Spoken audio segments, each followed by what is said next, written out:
Okay, time to think about actual tactics, scoring secondaries and so forth.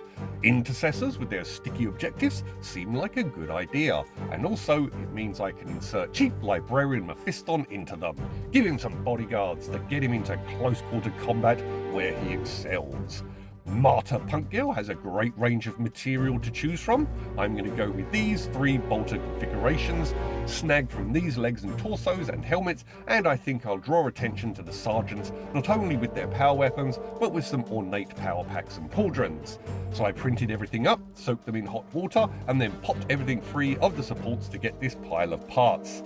Grabbed the superglue and assembled them to get my squad. Right, off to the patio, arrange everything in an old hiking boot box so I don't hose my deck, and a blast of Mephiston red primer all over everything. Okay, Mephiston red base painted all over the models, but then, as I did this, I noticed one of my warriors had a weird slice missing from his calf.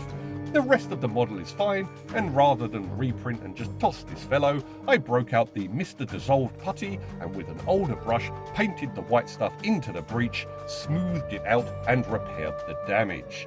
And then a nice wash of Caribou Crimson Shade painted all over the red so that it settles in the grooves and corners, giving some distinct shade. Now, I learned this one the hard way.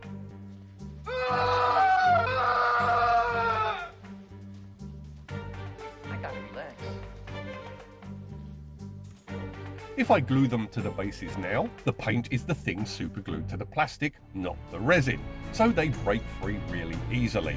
So, a quick rub along a piece of sandpaper to get the primer off and strip them down to the bare resin. Taking care to avoid the upper section of the bolter, the weapons get a layer of Abaddon black and then a dry brush of Iron Hand steel base. Any misstrokes are easily patched up with some more Mephiston red. The knives and pouches also get some Abaddon black, and then they get a light dry brush of Thunderhawk blue. Screaming Skull on the chest plate wings, the Oaths of Moment, and on the Sergeant's pauldron wings, and the Power Pack wings, and then a wash of Seraphim sepia shade all over the Screaming Skull. And then Astro Wrath Red, dry brushed to highlight the edges and other raised areas of the armour, and also painted onto the single red droplet of blood on the Sergeant's helmets. The cooling coils of the Sergeant's plasma pistol is just white scar with a wash of Tesseract green glow to get a nice glow effect as the watering paint settles in the grooves and instantly creates nice highlights and shadows. Then a squirt of Elmer's over the base, which I spread around with a brush so I can then sprinkle on sand from Red Rocks, Nevada, the striking red hue making it perfect to simulate the blasted radioactive desert wastes of Baal.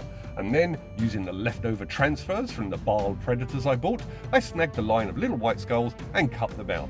Microset a dab of the brush, wipe it on the pauldron, drop the transfer in water for a sec, and then place it near to where I want it to go. Then, using the tip of an X-Acto blade, steer it off the paper and into position. The brush adds a little more microset and then smooths it out and pushes out any air bubbles. And finally, back to the boot box for a blast of varnish once everything is totally dry. And here we are, a squad of intercessors, a quintessential part of the battle line. Each is armed with a Mark II Carl Patton bolt rifle, a development of the bolt gun with superior range and stopping power. In addition, they carry a bolt pistol for close-quarter combat, crack and frag grenades, and are clad in Mark X Tacticus power armor, the most recent modular pattern of power armor. The sergeants that lead this potent force of transhuman soldiers bear, in this case, thunder hammers and power weapons, along with potent plasma pistols. Ready to storm any objective without pause, dig in and valiantly hold ground against insurmountable odds without fear, assail a foe with withering barrages of fire, or carve into the enemy with close combat weapons, pistols, fist and foot. Whatever the task, whatever the challenge, the Angels of Death in the Intercessor squad are ready to fight to the death for the Emperor and for Sanguinius.